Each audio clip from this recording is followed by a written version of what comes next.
Friends இன்றைக்கி பாருங்கள், எங்கள் வீட்டில் வந்து நேற்று நான் 2 தான் எக்ஸ்போர்ட் பண்ணேன். பட் இன்றைக்கி 4 குட்டி பூத்துருக்கு. ஆனால் என்ன பூத்துருக்கு, ரவ ரவ இருக்குது ஃப்ரெண்ட்ஸ்.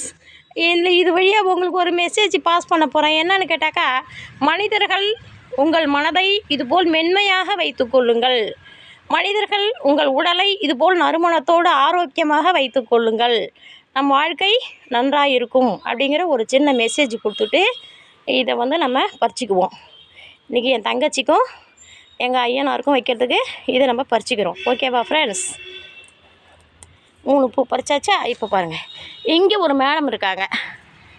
ஆமாம் பாருங்கள், எல்லாம் என்னை தாண்டி நான் தான் குள்ளமாக பிறந்துட்டேன் ஃப்ரெண்ட்ஸ். என் செடியெல்லாம் என்னை தாண்டி 1.5 அடி உயரம் இருக்குது ஃப்ரெண்ட்ஸ், இந்த ரோஜா செடியெல்லாம்.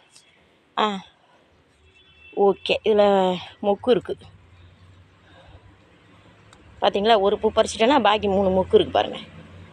ஓகே ஃப்ரெண்ட்ஸ், இதான் இன்றைக்கி எங்கள் வீட்டு தோட்டத்தில் பறித்தது. அதுக்கப்புறம் மேலேருந்து விழுந்தால் இந்த மாங்காய் பிஞ்சு ஒரு காய்க்கு ஆகும். அவ்வளோதான் ஃப்ரெண்ட்ஸ். நல்லா இருக்கா?